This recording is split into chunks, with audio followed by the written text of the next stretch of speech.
অয়নাকেই ভালোবেসেছিলেন, আর এই বিয়েটা উনি মন থেকে করেন উনি। যদি করতেন তাহলে অয়নার সাথে বিয়ে করতে রাজি হতেন না উনি, তাই না?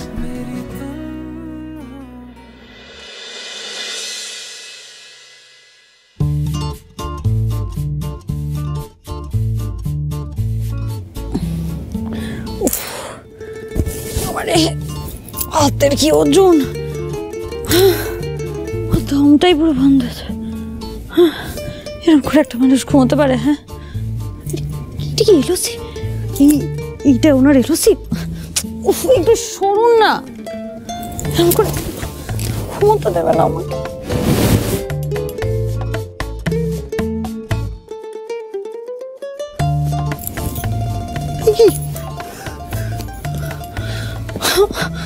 এরকম করে কি করে ঘুমাবো আমি?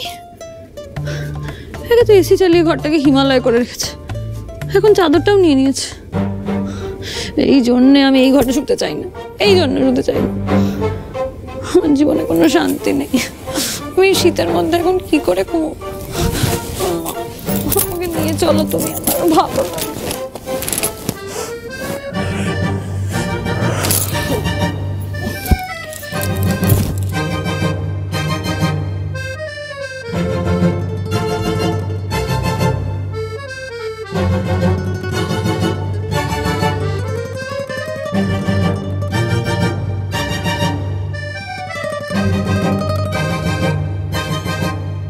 বলেছিলাম না করি, এই ঋদ্ধিমান সিংহ রায়ের কাছে একদিন আপনাকে আসতেই হবে।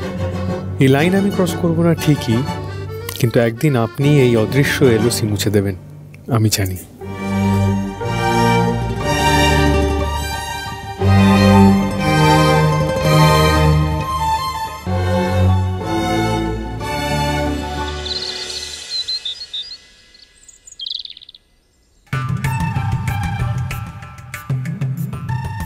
আরে কি করছেন দেখি আপনি?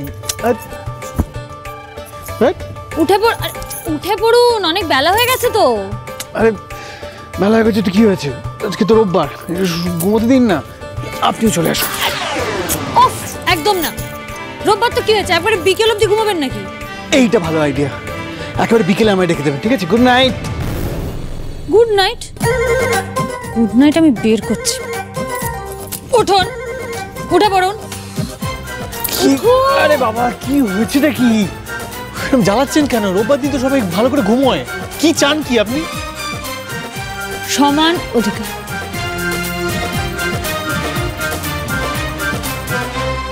মানে?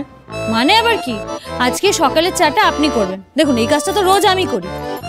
এবার আপনি কাল রাতে বললেন যে আপনি আমায় সমান অধিকার দিতে চান, সব কাজ ভাগ করে নিতে চান। ব্যাস, তাহলে আজকে সকাল থেকে শুরু করে দিন। আর আমি চাই যে এখন থেকে আমার সবকিছুতে আপনার সমান অধিকার থাকুক। অফকোর্স। না মানে মানে আমি ওইভাবে ঠিক বলি। আপনি কিভাবে বলেছেন সেটা আপনি জানেন। এবার আপনি যদি কাজটা না করতে পারেন তাহলে আমি বুঝবো আপনি হেরে গেছেন। এই না না, হারার প্রশ্ন উঠছে না। শুনুন শুনুন, আমি হারিনি, কিন্তু আমি যেটা বলতে চাইছি সেটা হলো, কি চা আসেনি এখনো? খড়িমা? না বাবা, খড়িকে তো দেখতে পাচ্ছি না। বৌদি, কিচেনে তো খড়ি নেই, মিনতি একা কাজ করছে। দেখো না কোথায় গেল একটু। তাই? নিশ্চয়ই ব্যস্ত হয়ে পড়েছে, দাঁড়া দেখছি। এই যে এসে গেছে তোমাদের চা। তুমি না? হ্যাঁ হ্যাঁ, মানে রোজই তো খড়ি চা দেন সবাইকে, আজ নয় আমি দিলাম একটু চেঞ্জ। ও না, থ্যাংক ইউ। মানে চেঞ্জের ব্যাপারটা যথেষ্ট ভালো ঋদ্ধি, কিন্তু এই আইডিয়াটা কার? তোমার? ওই আর কি, মানে কাকুমণি তোমার চা।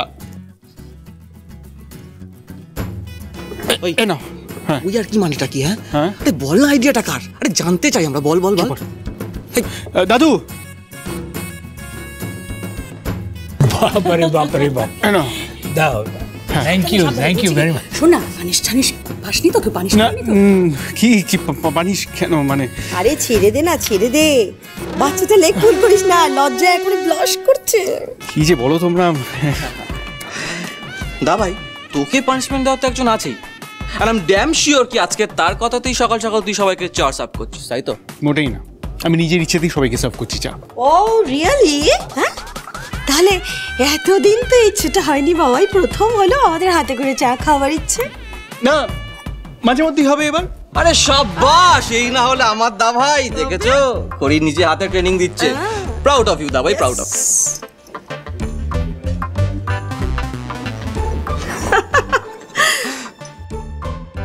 শেষ পর্যন্ত এটাই দেখা বাকি ছিল, চা দিয়ে শুরু হলো। এরপর সিংহরায় পরিবারের ছেলেরা ব্যবসাপত্র ছেড়ে বাড়ির মেয়ে বউদের সাথে রান্নাঘরে রান্না করবে নাকি?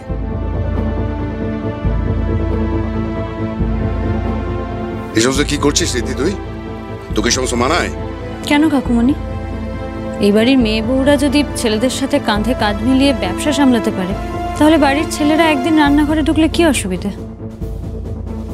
এখন যদি স্বামী স্ত্রী দুজনেই সংসারে সবকিছু শেয়ার করে নেয়, রেসপন্সিবিলিটিস, সেটা তো ভালো কথা, ভীষণের কাজের, তাই না? অবশ্যই। এই বাড়িতে কোনোদিনও ছেলে মেয়েদের মধ্যে ভেদাভেদ করা হয় না। আমি বলছি, আজ থেকে সমস্ত কাজে এ বাড়ির মেয়ে বউরা ছেলেদের সমান অধিকার পাবে।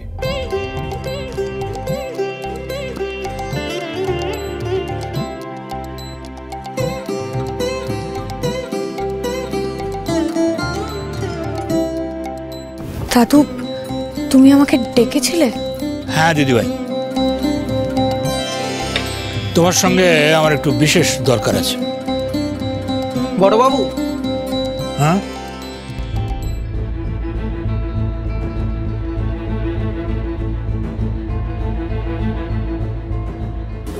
বাইরে কয়েকজন রিপোর্টার এসছেন, তারা ভেতরে আসতে চাইছেন। আমি ওদের ডেকে পাঠিয়েছি, ওদের ভেতরে পাঠিয়ে দাও।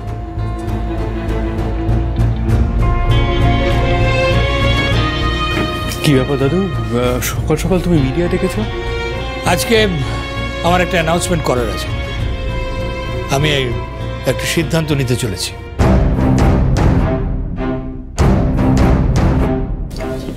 কি সিদ্ধান্ত দাদু?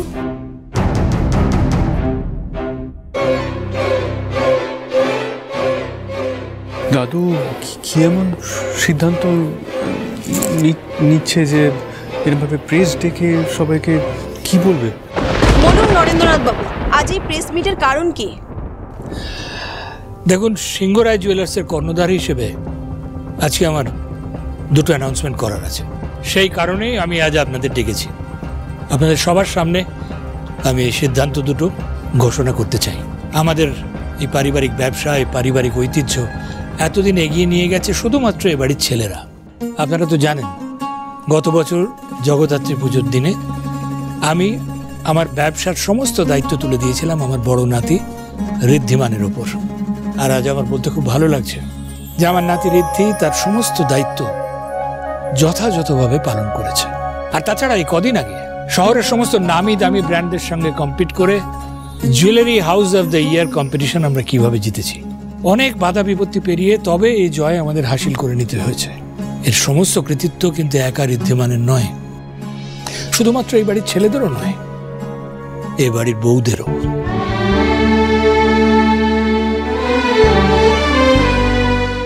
আমার বড় বৌমা মঞ্জিরা সিংহ রায় আমাদের কোম্পানির অনেক সিদ্ধান্ত নিতে আমাদের সাহায্য করেছে। ও পেছনে থেকে আমাদের কোম্পানিকে ক্রমাগত সাপোর্ট দিয়ে গেছে।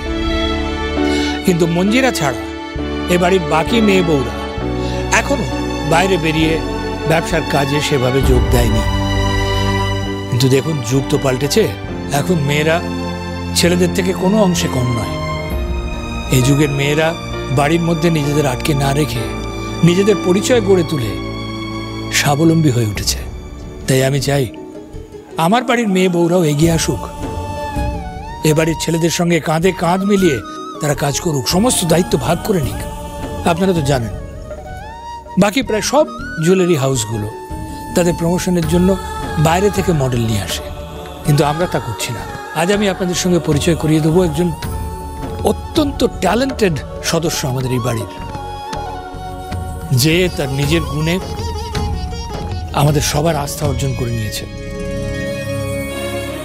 তাই তাই আমরা ভাবছি তাকেই আমরা করব আমাদের এই কোম্পানির ব্র্যান্ড অ্যাম্বাসেডর, আমাদের কোম্পানির ফেস।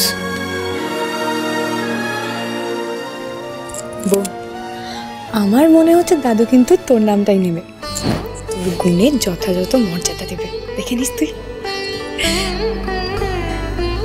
আমার মনে যদিও একটা অন্য নাম আছে,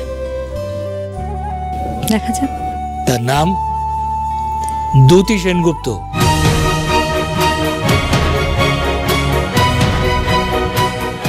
আমাদের সিংহরায় জুয়েলার্সের নতুন ব্র্যান্ড অ্যাম্বাসেডর।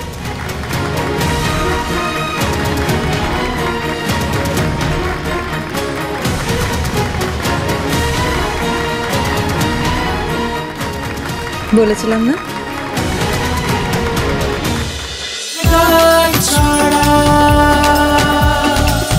চলো চলো চলো চলো চলো পাল্টাই।